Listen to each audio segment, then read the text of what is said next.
우리 파미 가족들에게 보따리를 하나 내놓고 가야지. 그냥 가면 돼. 선물을 주고 가야지. 그지? 대장주로는 부터 해가지고 뭐 좀 주목을 해봐야 될 것 같고요. 근데 또 사실 중소형주를 더 관심이 있어 하실 것 같아요. 안녕하세요. 오늘 특별한 게스트를 모셨습니다. 자기소개 부탁하죠. 네, 안녕하십니까. 88TV에서 전문가로 활동하고 있는 로보스톡이라고 합니다. 원래부터 전문가를 하셨나요? 아닙니다. 원래 처음에는 제가 학부 시절 때 아빠님 카페 회원으로 활동을 하다가요. 어떻게 하다 보니까 아르바이트로 또 저를 써주시고 또 어떻게 하다 보니까 저를 직원으로 또 채용해 주시고 또 이 자리까지 오게 된 것 같습니다. 스타트는 그거죠. 대학교 때 주식 동아리를 찾아왔다가 거기서 공부하다가 우리 회사에서 알바생을 모집한다고 할 때 지원하고 알바에서 직원이 되고 직원을 공부하다가 부자빠 공부를 하다가 전문가가 된 거죠. 네, 맞습니다. 그러면 뭐라고 많은 세월이 지났을 텐데 나를 만난 게 몇 년이에요? 그때가 벌써 한 10년 정도는 된 것 같고요. 이제 아빠님하고 같이 일을 하면서 주식을 배운 지는 그래도 한 7, 8년은 가까이서 되지 않았나 또 그렇게 생각이 됩니다. 우리 회사에서 일할 때 부자빠에 대한 에피소드 아니면 회사에 대한 에피소드 뭐 있어요? 있으면 하나 얘기해 보세요. 아빠님 체면도 있는데 제가 사실적으로 얘기해도 되나요? 괜찮아. 제가 기억나는 게 아빠님이 이제 출근하실 때 벤츠를 끌고 딱 오시는데요. 그때 지하 주차장으로 들어가는 오른쪽 편에 중고 가구를 버리는 재활용장이 있었습니다. 근데 그쪽이 아마 부자들이 많은 사는 동네인지 몰라도 제가 봐도 굉장히 쓸만한 가구인데도 사람들이 버리더라고요. 이사 가는 것도 아닌 것 같은데 아빠님이 딱 창문 열고 내려오시면서 이제 제 이름을 부르시면서 그거 하나 가져와라. 뭐 쓸만한 책장 하나 있더라, 의자 있더라 그러면 그거를 제가 실어 날랐던 기억이 주식을 배웠던 것보다 그렇게 강렬하게 남는지 모르겠습니다. 옛날에 가구 주워온 얘기하니까 좀 쑥스러운데 우리 회사에 지금도 있는 가구들이 책상인들이 좀 전부 중고예요, 중고. 그만큼 부자가 되려면 전략을 해야 됩니다, 여러분. 우리 파미들이 궁금한 게 우리 노보스님에 대한 궁금한 게 연봉일 거야, 연봉. 연봉을 말해줄 수 있을까? 제가 아르바이트 하면서 받았던 금액을 기준으로 한번 생각을 또 해보니까요. 한 20배 정도 인상이 된 것 같아요. 거긴 뭐 많이 받아갈 땐 몇 억 가져갔다고도만. 하여튼 뭐라 그럴까, 주식계 일타 강사, 노보스트님이 전문가니까 저희가 발굴한 종목들에서 수익이 크게 난 것은 얼마나 났는지. 아빠님한테 역시 배운 게 넉마주를 어떻게 발굴하고 어떻게 키워야 되는가 그거를 많이 배웠다 보니까 저희 회원들도 아무래도 종목군들을 볼 때 이 중소형 가치주 넉마주일 때부터 담은 종목군들이 수익을 많이 낸 것 같아요. 대표적으로 쿠팡 2차 수혜주로 이제 많은 수익을 냈던 화물운송의 동방 아니면 뭐 KCTC 그 다음에 이제 골판지 생산하는 종이업종의 이제 영풍 재지라던가 아세아 재지, 대림 재지 뭐 이런 것들이 수익을 좀 많이 했던 것 같아요. 정말 종이가 넉만해. 다이아몬드가 돼버렸습니다. 그러니까 종이들은 사실은 내가 주식 40년 연구하면서 시장에서 아무도 알아주지 않는 재지주. 지금은 이제 택배 때문에, 그지? 맞습니다. 아직도 내가 보기에는 사람들에게 열광이 안 나왔잖아, 그지? 맞습니다. 셀트론처럼 좋아지는 날이 있을 텐데 돈은 잘 벌어. 근데 사람들의 인식은 아직 안 바뀌었다. 그 다음에 회원 수익도 잘 나죠? 아마 지금 이 화면 밑으로 저희 회원들 수익이 좀 몇 개 나갈 것 같은데요. 이뿐만 아니라 이제 88TV 회원 후기 경험담에 보시면 저하고 함께 오랫동안 하신 분들의 수익들이 좀 많이 올라와 있을 겁니다. 아마 참고해 보시면 수익 자랑만 하는 게 아니고 그분들이 어떻게 그 계좌를 꾸려왔는지 그리고 2018년도에 미중물 전쟁, 2019년도에 일본의 무역보복 그리고 작년 3월 달에 코로나 투매까지 그 약세장 투매장을 어떻게 견뎌왔는지 그 스토리까지 같이 있습니다. 한번 보시면 여러분들 앞으로 투자하실 때 분명 도움이 되실 것 같습니다. 이 88TV의 회원 게시판에 가면 로보스틱님 제자들의 계좌와 자기 그 매매 일지를 올려준 게 있을 거예요.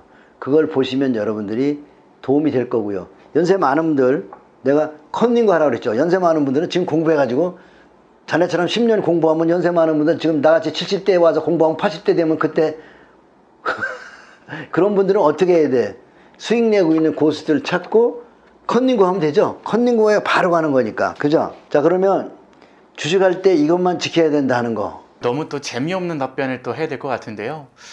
탐욕, 신용, 뭐 몰빵, 단타 뭐 이런 단어들밖에 생각이 안 나는 것 같아요. 그 이상으로는 사실 뭐 주식 투자할 때 필요 없는 것 같고 가장 기본을 지키는 게 정말 중요한 것 같습니다. 맞아요. 주식 투자에서는 기본, 정석 투자. 바둑도 보면 정석이 있거든. 가는 길이 있다 그러지. 주식도 가는 길이 있어요. 그 가는 길을 정석으로 가려면 정도를 지켜야 됩니다. 그걸 어기면 뭐가 되죠? 투기가 되고 도박이 되고, 그걸 지키는 사람은 투자가 되는 거고, 그걸 안 지킨 사람들은 투기가 되는 거죠. 야, 그럼 본인도 그걸 안 지켰던 때가 있나요? 참 부끄러운 이야기인데요. 제가 학부 시절 때 대학 등록금을 가지고 단기 매매를 해본 적이 있습니다. 그때 그 손실 때문에 제가 제철소를 가서 8개월 정도 주야 3교대로 노동을 했던 기억이 나는데요. 그때 그 기억이 가장 큰 것 같아요. 내가 그때 뽑을 때 그 융자금이 있었어. 그지? 맞습니다. 빚이 있었다고. 빚이 있었고 집안이 좀 어려웠어요. 상당히 어려워서 그때부터 내가 이 친구도 크게 될 거다. 학교 다닐 때 알바하고 집안이 어려운 사람들이 뭔가 지속적으로 공부하고 돈에 대한 공부를 열심히 하더라고. 그래서 기대를 크게 했는데 역시 결과가 참 좋았어요. 그죠? 사람 됐죠? 아빠님 만나서. 노보스토님은 주식으로 가장 빨리 부자 되는 방법은 뭐라고 생각해요? 저하고 함께 하시는 분들을 제가 공통점을 한번 생각을 해봤는데요. 역시 직장인 분들은 정식 투자만큼 좋은 게 없더라고요. 아무래도 이제 돈을 쌓아놓고 매달 꾸준하게 돈 생길 때마다 투자하는 거는 상당히 힘들고 현실적으로.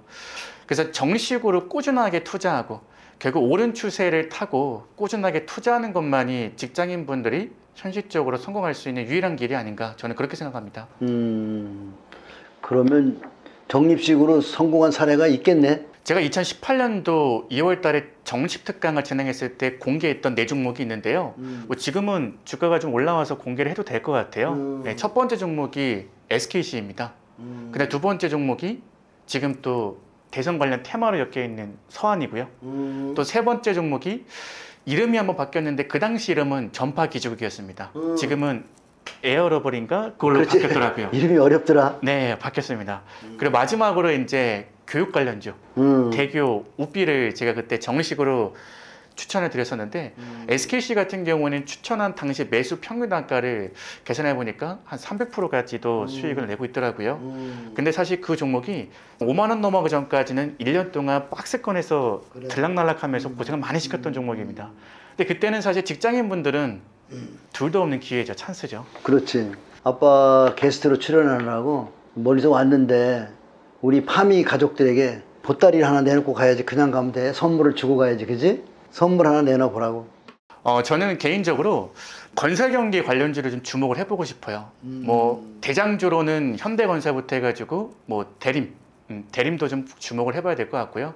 근데 또 사실 중소형주를 더 관심이 있어 하실 것 같아요. 근데 중소형 건설주들은 동신건설도 그렇고 일성건설도 그렇고 지금 테마가 한번 붙으니까 역시 상한가가 나오고 뒤에서부터는 더 이상 먹을 수 있는 시세가 없더라고요. 그래서 좀 경계를 해야 될 것 같고, 다만 아직 상한가는 나오지 않았지만 정고점 매물대를 소화한 우리 서희건설이라던가 뭐 아니면 뭐 중소형주라 좀 그렇지만 IS 동서라든가 이런 건축용 자재를 납품한 회사들까지도 한번 이번 장 조정 때 잘 관찰해보고 기회를 한번 엿봤으면 좋겠습니다. 그 다음에 또 이제 역시 건설주가 하는데 뭐 시멘트 안 가겠습니까? 그리고 건축용 자재들 제품들 안 가겠습니까? 통틀어서 이제 건설 경기 관련된 섹터를 좀 눈여겨보시면 충분히 기회가 있을 것 같아요. 그리고 또 하나로 요즘에 신입회원님들 그 다음에 주식을 처음 하시는 분들이 처음 스타트 첫 단추를 깨는 종목군들 보니까 대선 관련주, 선거 관련주들이 참 많더라고요. 근데 그 선거 관련주보다도 저는 테마를 사실 저도 좋아합니다. 결국 가치도 성장성도 어떻게 보면 하나의 포장지인데 그 포장지가 이쁘게 잘 버무려지지 않으면 주가가 올라가지 않잖아요. 그래서 이제 언제가 될지 모르겠지만 지금 대북 이슈가 있었다. 2018년도에 상투를 쳤던 대북 관련주가 또 준비를 잘하고 있는 것 같더라고요.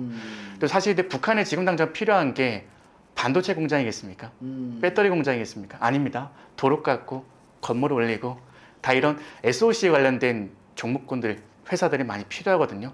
이쪽으로도 한번 관심을 가져보시면 아마 선거 관련주 지금 관심 갖는 것보다 수익률 쪽으로도 훨씬 더 유리하지 않을까 생각이 들어집니다. 그러면 오늘 멀리서 와가지고 수고가 많았고, 오늘 파비님들 충분히 좋은 얘기 많이 들으셨죠? 우리 노버스 형님의 유튜브 있죠? 네, 유튜브 운영하고 있는데 신통치가 못합니다. 유튜브 이름이 뭐예요? 여러분들 인생 주식 한번 투자하시면서 만나보시라고 로브스톡의 인생 주식으로. 로보스톡 쳐도 나오죠? 네, 로브스톡 저도 나옵니다. 그러면 오늘 영상이 도움이 됐으면 구독, 좋아요 눌러주시고 우리 노보스톡님 유튜브도 찾아가지고 구독, 좋아요 부탁드리고요. 주가가 오늘같이 조정하는 것은 당연한 거예요. 신용을 많이 샀기 때문에 그 신용 비싸대기 갈기는 거예요. 조정을 해주고 현찰로 사는 애들 싸게 해주려고 그러니까 여러분들 신용 쓰지 말고, 제가 벌써 한 달 전부터 현금 보유 좀 30% 하라 그랬잖아요. 여름엔 조정이 약간 있거든요. 그냥 펀드맨 이제 전부 휴가 가고 실적이 이제 3분기까지 나와야 되니까, 그렇게 되면은 9월 달에 가서 대형주들 큰 무거운 것들은 9월, 10월 가야 출발할 가능성도 있어요. 그러면 지금 가는 건 전부 중소형주죠. 넉마주 뭐 이런 가벼운 것들. 대형주 삼성전자 갈 때 못 갔던 애들이 올라오잖아요. 이론적인 게 있어야 된다고요. 여름엔 조정이 있을 거예요. 마지막입니다. 안녕히 계세요.